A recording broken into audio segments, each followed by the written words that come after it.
Permata TV YouTube Indonesia dengan bangga mempersembahkan sebuah storytelling kekinian abad ini, diangkat dari karya besar Esa Mintarja yang sangat populer di masanya, berlatar belakang kisah tanah Jawa masa lampau dengan judul Kisah Api di Bukit Menoreh.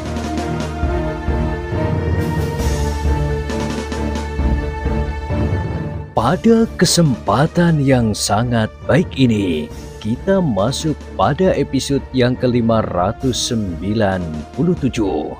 Selamat menikmati.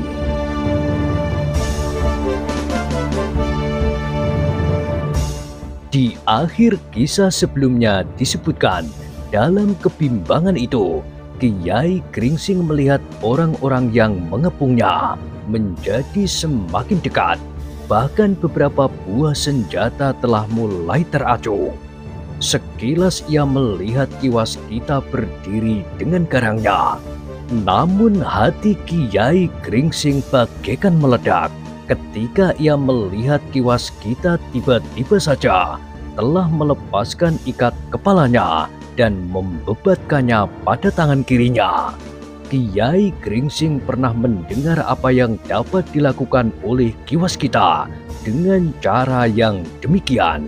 Senjata Panembahan Agung yang seolah-olah dapat merobohkan gunung itu tidak mampu menembus bebatan ikat kepala di tangan Kiwas Kita, apalagi senjata anak-anak ingusan dari cangkring itu. Kiwas Kita telah benar-benar kehilangan kesadarannya, berkata Kiai Gringsing yang termangu-mangu. Tidak ada cara lain, berkata Kiai Gringsing kemudian. Aku harus menarik perhatian setiap orang yang ada di tempat ini. Aku berharap bahwa cerita tentang cambukku telah mereka dengar. Kiai Gringsing tidak sempat mempertimbangkan cara lain karena orang-orang yang mengepungnya telah menjadi semakin dekat. Karena itu, maka ia pun segera mengurai cambuk yang membelit lambung di bawah bajunya. Ki Sumangkar yang tidak mengetahui maksud Kiai Gringsing pun terkejut. Bahkan ia bertanya kepada dirinya sendiri, "Hei, apakah Kiai Gringsing juga sudah kehilangan akal?" Tetapi senjata yang teracu-acu di seputarnya memang membuat orang tua itu berdebar-debar. Ia tentu tidak akan dapat melawan senjata itu hanya dengan tangannya. Karena itu, tangan Ki Sumangkar pun telah mulai meraba trisula kecilnya. Katanya kepada diri sendiri, "Setidak-tidaknya, aku harus menangkis setiap serangan agar aku tidak terbunuh di sini."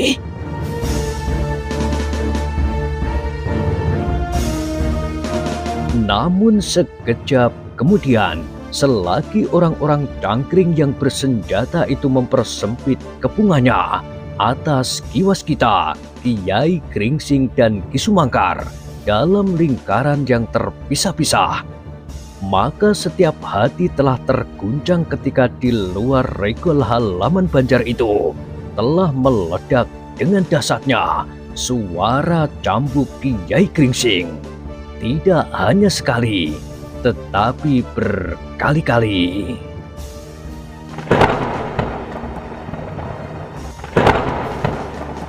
Suara cambuk itu benar-benar telah mencekam setiap jantung. Orang-orang cangkring pada umumnya telah pernah mendengar cerita tentang orang bercambuk. Cerita yang menjalar sejak beberapa waktu yang lampau. Sejak di Tambak Wedi masih tinggal seseorang yang sangat ditakuti oleh setiap orang di lereng Merapi. Dan kini tiba-tiba suara cambuk itu meledak di halaman mereka. Sementara orang itu termangu-mangu, maka Kiai Gringsing pun tiba-tiba telah berteriak, "Hai, Orang-orang dari padukuhan ini, apakah kalian pernah mendengar suara cambuk yang lain meledak seperti petir di langit? Jika kalian pernah mendengarnya sekali saja di dalam hidupmu, maka aku akan melepaskan cambukku untuk selama-lamanya. Karena hanya akulah orang yang dapat mempergunakan cambuk untuk membunuh 200 orang dengan sekali ayun. Suara Kiai Gringsing yang menggelegar itu benar-benar telah mencekam jantung orang-orang cangkring. Suara cambuk itu sudah membuat mereka gemetar. Apalagi kata-kata Kiai Gringsing itu, karena mereka sadar bahwa yang berdiri di hadapannya sudah tentu orang yang bercambuk yang namanya sudah mereka dengar sebelumnya.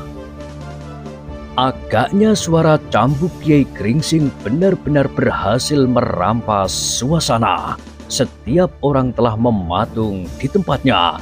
Juga mereka yang berada di halaman Banjar pun rasa-rasanya bagaikan membeku di tempatnya pula.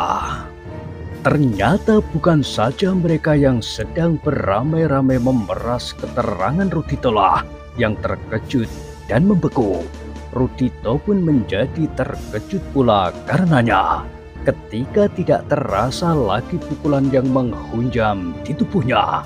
Perlahan-lahan ia mencoba mengangkat wajahnya untuk melihat apakah yang sebenarnya telah terjadi di sekitarnya.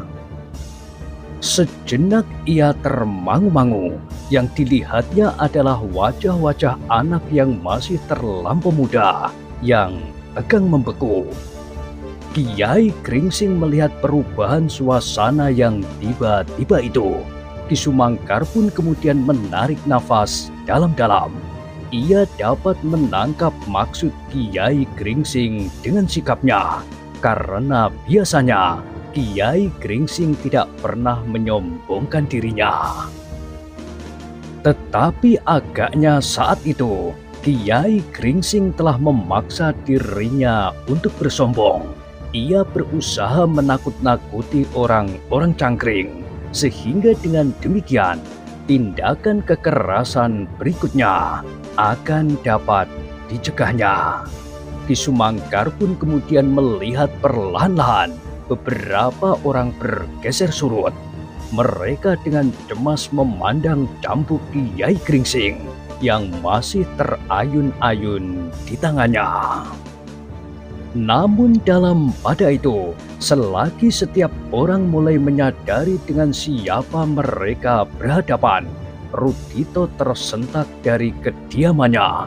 Di sela-sela anak-anak muda cangkring yang kecemasan, ia melihat seseorang yang berdiri tegak bagaikan patung besi. Di tangan kirinya membelit ikat kepalanya.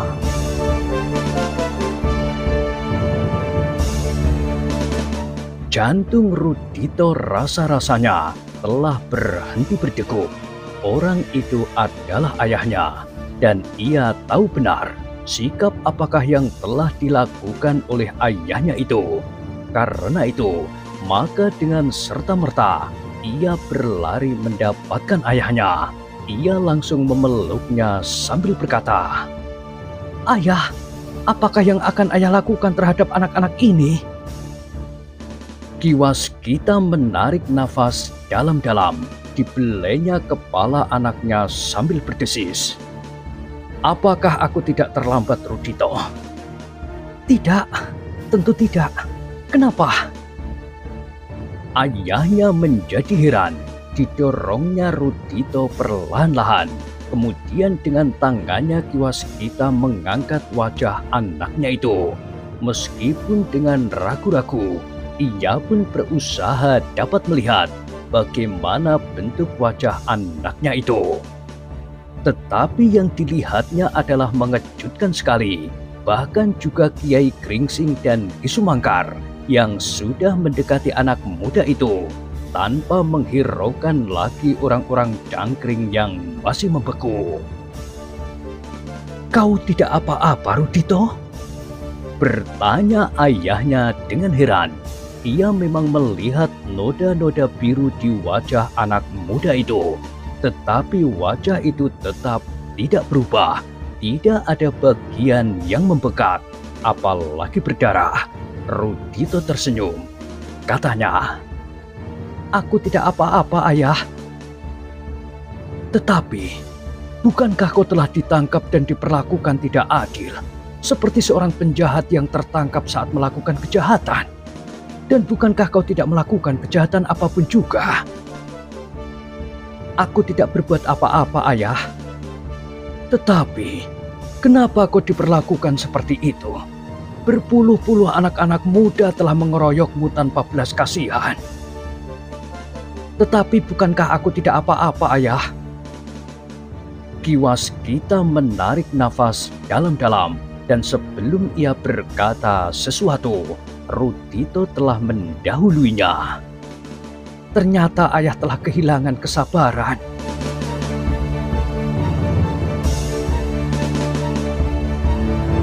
Kiwaskita masih berdiri termangu-mangu, sementara Kiai Gringsing dan Ki Sumangkar mendekati anak muda itu. Dengan jari-jarinya yang memiliki pengenalan atas tubuh seseorang, Kiai Gringsing meraba punggung, pundak dan lengan anak muda itu sambil berkata, "Kau benar-benar tidak mengalami sesuatu, Rudito?" "Tidak, Kiai, sebagaimana Kiai melihatnya. Tetapi perlakuan anak-anak muda itu sangat mencemaskan ayahmu."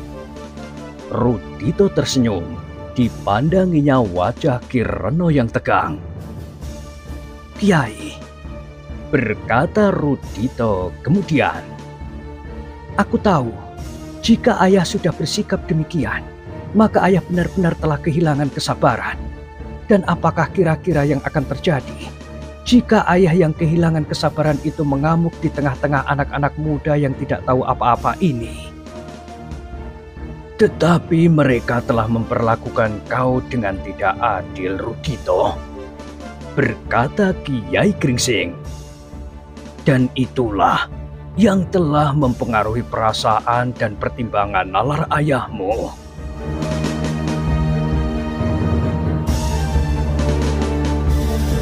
Rudito memandang ayahnya sejenak, lalu katanya, Ayah harus memaafkan mereka. Anak-anak itu tidak tahu menahu apa yang mereka lakukan." Kiwaskita menarik nafas dalam-dalam, kepalanya pun kemudian tertunduk lesu. "Kiai berdua," berkata Kiwaskita dengan suara yang datar, "ternyata aku masih harus belajar kepada anakku.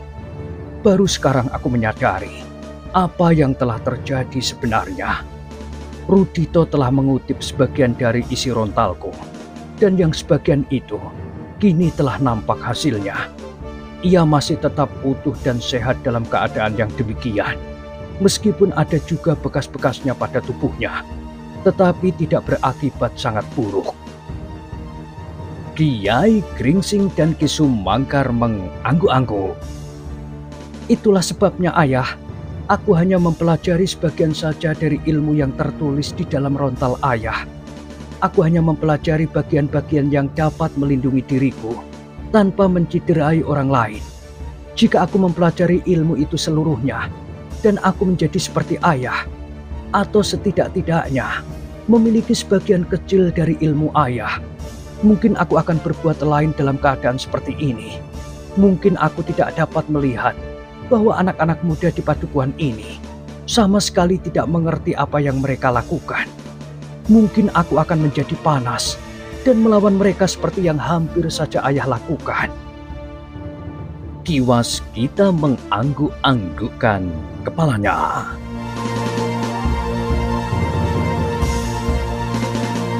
"Ayah, bukankah dengan demikian persoalannya justru akan berkepanjangan? Anak-anak muda Cangkring adalah anak-anak muda yang mendapat perlindungan dan bimbingan langsung dari prajurit-prajurit Pajang di Jati Anom. Jika terjadi sesuatu atas mereka, maka prajurit-prajurit Pajang di Jati Anom tentu tidak akan tinggal diam. Ki Waskita menundukkan kepalanya.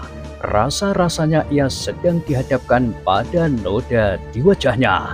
Ia tidak dapat mengingkari keterlanjurannya. Hampir saja ia kehilangan akal dan melakukan sesuatu yang akan dapat menimbulkan akibat yang berkepanjangan. Jika selagi ia kehilangan pengamatan diri, ia bertindak sesuatu, maka akibatnya akan mengerikan sekali. Setiap ayunan tangannya dalam puncak ilmunya, Ki Waskita akan dapat memecahkan kepala anak-anak muda cangkring yang baru mulai belajar tata bela diri yang paling sederhana itu. Kiai Gringsing dan Ki Sumangkar yang berdiri di samping Ki Waskita merasa bahwa mereka pun telah melakukan perbuatan kekerasan, meskipun masih dalam pengendalian nalar. "Ayah," berkata Rudito kemudian, "sekarang sebaiknya ayah minta maaf kepada mereka. Di sini orang yang agaknya paling berpengaruh adalah orang itu." Ki Waskita, Kiai Gringsing dan Ki Sumangkar berpaling. Mereka memandang Ki Reno yang berdiri termangu-mangu. Bahkan kakinya kemudian terasa menjadi gemetar. "Apakah Ki Demang dari Cangkring tidak ada di sini?" bertanya Ki Waskita. Rudito mengerutkan keningnya. Katanya, "Sependengaranku, Ki Demang tidak ada di sini." Ki Waskita termangu-mangu sejenak sambil memandang kepada Kiai Gringsing dan Ki Sumangkar berganti-ganti. Ia pun bertanya, "Bagaimana Kiai?" Kiai Gringsing menarik nafas dalam sekali. Katanya, "Kita memang harus minta maaf kepada mereka, Ki Waskita." Lalu sambil menunjuk kepada beberapa anak muda yang mulai sadar dari pingsannya, ia pun berkata, "Ki Waskita sudah membuat lebih dari 3 orang menjadi pingsan." Ki Waskita mengangguk-angguk. "Selebihnya, Ki Waskita harus mengucap syukur bahwa Angger Rudito telah mencegah Ki Waskita berbuat lebih jauh lagi."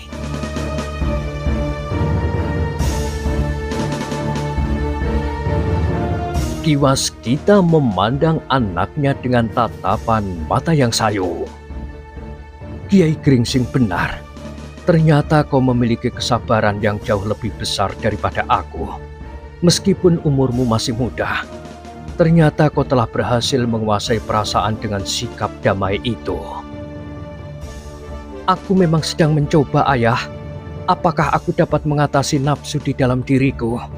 Aku sudah berhasil menguasai wujud jasmania dengan segala macam sikap dan tindak tanduk. Aku dapat mengesampingkan perasaan sakit, lelah dan letih. Namun yang kini sedang aku matangkan adalah sikap rohaniahku. Apakah aku juga mampu menguasai nafsu dan keinginan yang dapat mempunyai 1000 macam bentuk dan wujud?" "Bersyukurlah Rudito. Tetapi meskipun demikian Ayah, aku pun masih seorang manusia yang lemah dan dicekam oleh ketidakpercayaan. Ternyata bahwa aku berusaha untuk mempelajari ilmu yang tertulis di dalam rontal Ayah, meskipun hanya sebagian. Aku masih harus mempelajari ilmu untuk melindungi tubuhku. Seolah-olah aku tidak mempercayai perlindungan yang paling rapat. Bukankah aku dapat mempercayakan diriku kepada Tuhan yang Maha Pengasih dan Penyayang? Ayah, aku masih seorang manusia yang kadang-kadang kehilangan penyerahan diri dan pasrah. Namun mudah-mudahan aku tidak terlampau jauh meninggalkannya. Karena yang aku dapatkan sekarang, meskipun berdasarkan atas tindak dan laku seperti yang tertulis di dalam rontal, tetapi semuanya itu aku mohonkan kepada Yang Maha Kuasa itu pula."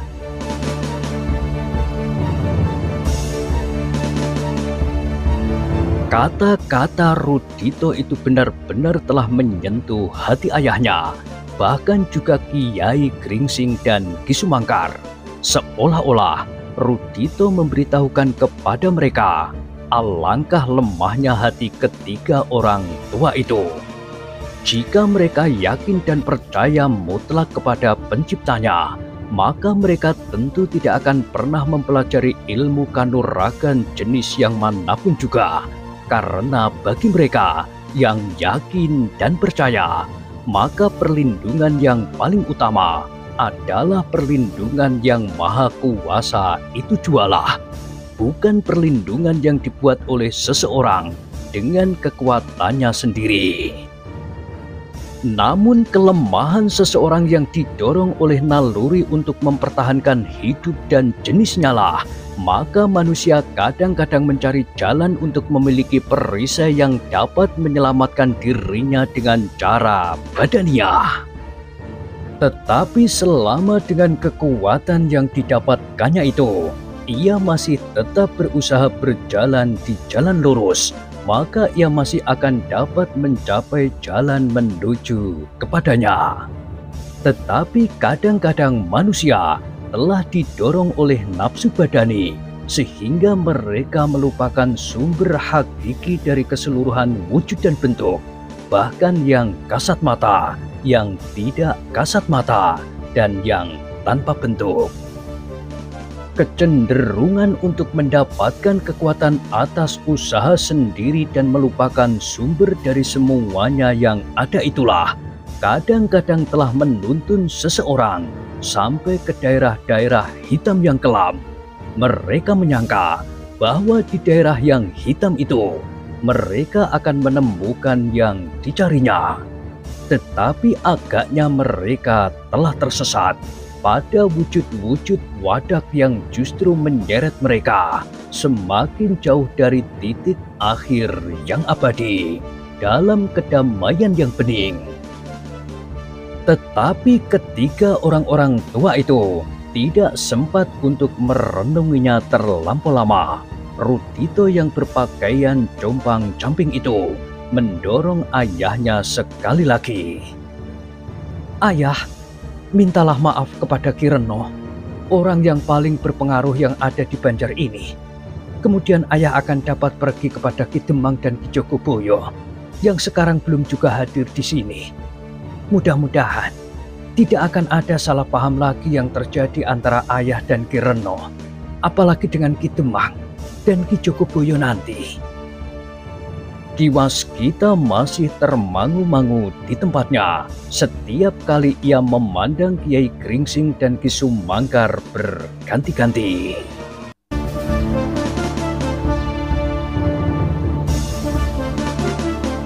Kiai Gringsing pun kemudian bergeser semakin dekat pada Ki Waskita.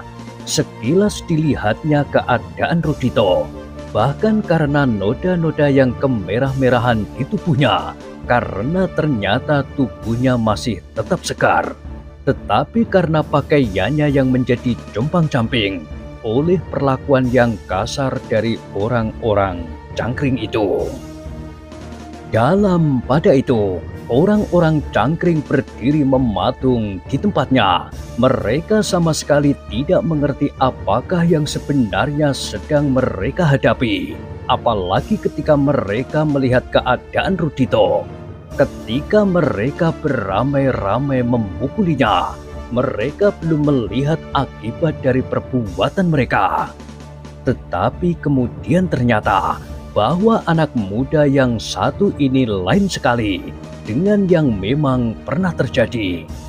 Jika orang-orang cangkring sedang marah karena kejahatan-kejahatan kecil, mereka kadang-kadang tidak dapat mengendalikan diri dan memperlakukan orang-orang yang dapat mereka tangkap itu dengan semena-mena, seperti yang mereka lakukan atas Rudito. Tetapi biasanya orang yang diperlakukan demikian akan menjadi bengkak-bengkak dan berdarah dari mulut dan hidungnya.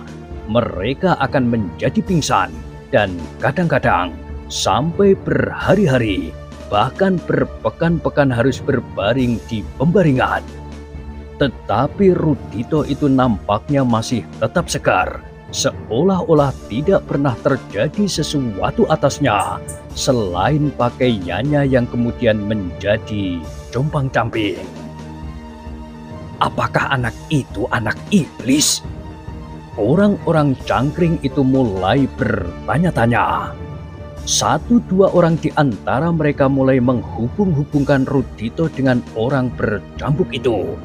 Dengan dada yang berdebar-debar, seorang anak muda berkata, "Apakah ia murid orang bercambuk itu? Jika demikian, kita akan celaka." Kawannya yang berdiri di sampingnya tidak menyahut, tetapi hatinya pun menjadi sangat kecut. Kita tidak akan menjadi cemas seperti sekarang ini, seandainya kita benar-benar berhadapan dengan sekelompok penjahat yang berkeliaran itu, berkata anak-anak muda itu di dalam hatinya, apalagi mereka merasa yakin akan perlindungan prajurit-prajurit Pajang di Jati Anom, sehingga para penjahat itu tidak akan pernah berani mengganggu mereka. Tetapi kali ini yang datang untuk mengambil seseorang yang telah mengalami perlakuan yang sangat buruk itu adalah orang bercambuk itu. Bahkan anak muda yang diperlakukan buruk sekali itu pun ternyata adalah anak muda yang sangat membingungkan. Bahkan seorang anak muda berkata, "Anak itu agaknya memiliki ilmu kebal. Ia tidak dapat disakiti dan dilukai.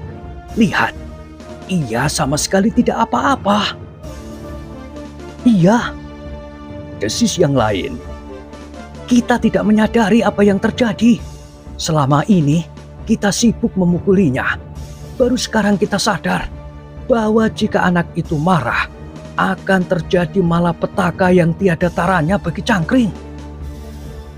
Yang lain mengangguk-angguk. Berbagai perasaan telah menyentuh hati anak-anak muda yang berada di sekitar banjar itu. Apalagi mereka yang mendengar percakapan antara Rudito dan ayahnya. Ki Reno masih berdiri termangu-mangu. Ia tidak mengerti apa yang harus dilakukannya. Ia merasa bahwa ia telah mendorong anak-anak muda itu untuk berlaku kasar. Hampir setiap kali ialah yang memimpin anak-anak muda itu berbuat demikian terhadap orang-orang yang mereka curigai. Dan apalagi mereka yang tertangkap selagi melakukan kejahatan-kejahatan kecil, seolah-olah mereka adalah pahlawan-pahlawan yang sedang berjuang di medan perang. Ki Reno tiba-tiba menjadi gemetar ketika ia melihat Ki Waskita, Kiai Gringsing dan Ki Sumangkar bersama Rudito mendekatinya. Ia pun menyadari bahwa ternyata anak muda yang bernama Rudito itu adalah anak yang seolah-olah tidak mempan oleh pukulan-pukulan yang menghujaninya. Orang-orang lain yang diperlakukan demikian tentu sudah menjadi bengkak-bengkak dan berdarah hidung dan mulutnya, bahkan tentu sudah pingsan. Tetapi Rudito sama sekali tidak mengalami cedera apapun karenanya. Apakah sebenarnya yang dikehendaki oleh anak ini? Ki Reno bertanya-tanya kepada diri sendiri dengan penuh kebimbangan. Ia tentu bukan saja kebal, tetapi juga memiliki kekuatan yang luar biasa. Apalagi ketika orang tua-tua itu, yang seorang di antaranya adalah orang yang bercambuk, yang namanya sudah dikenal hampir di seluruh Pajang. Hatinya menjadi semakin berdebar-debar, dan ia pun dengan penyesalan yang mendalam berkata di dalam hati, "Celakalah Padukuhan Cangkring sekarang ini. Tidak oleh penjahat-penjahat yang bersarang di sekitar padukuhan ini, tetapi justru oleh orang-orang yang selama ini disegani, bukan saja oleh para penjahat, tetapi juga oleh prajurit Pajang." Meskipun Ki Reno juga melihat sikap Rudito yang tidak bermusuhan, namun Ki Waskita dan Kiai Gringsing masih tetap mendebarkan jantung. Kiwas kita yang merasa anaknya diperlakukan tidak adil, dan Kiai Gringsing yang masih menggenggam cambuknya.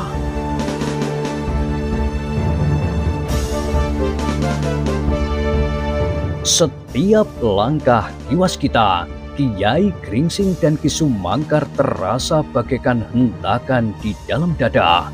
Tubuhnya terasa menjadi semakin gemetar ketika ia mendengar suara Kiwas kita. "Ki Reno, apakah kau yang bernama Ki Reno?" "Ya ayah," Rudito lah yang menyahut. "Aku mendengar orang lain memanggilnya demikian." "Iya Kisanak," jawab Ki Reno dengan suara yang bergetar pula. "Kau agaknya orang yang paling berpengaruh sekarang ini, sebelum kita bertemu dengan Ki Demang atau Ki Jogoboyo." Bukan Kisanak. Kami sama-sama melakukan semua tindakan ini. Aku tidak mempunyai kedudukan apapun di padukuhan ini." Kiwas kita memandang orang itu dengan tajamnya, namun hatinya yang sudah mengendap itu kemudian menjadi sangat kecewa karena sikap orang yang bernama Ki Reno itu. "Ki Reno," berkata Kiwas kita, "tidak ada persoalan yang akan dapat mengeruhkan keadaan lagi. Aku hanya ingin berbicara dengan orang yang barangkali paling berpengaruh di sini." Tidak ada orang yang paling berpengaruh."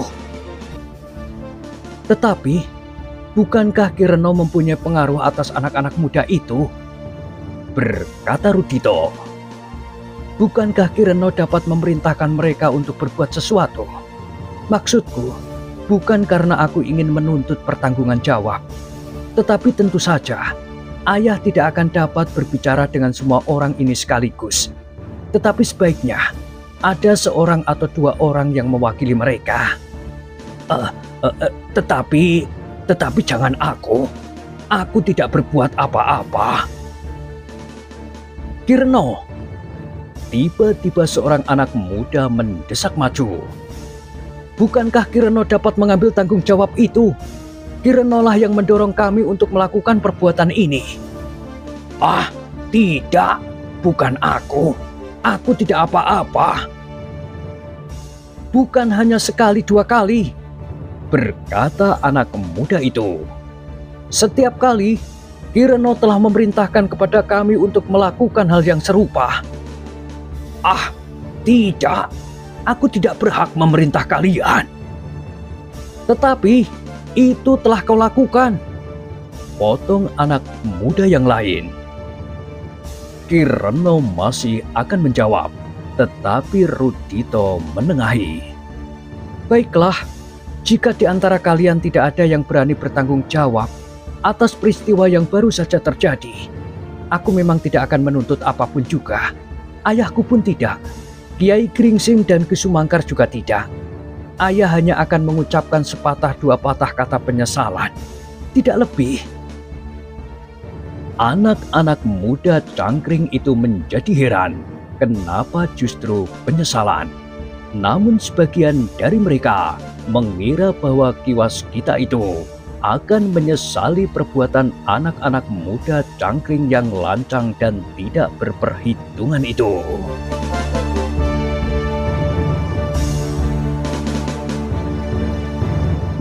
Nah, bagaimanakah kisah selanjutnya? Silahkan ikuti terus kisah Api di Bukit Menoreh pada kesempatan berikutnya. Sampai jumpa.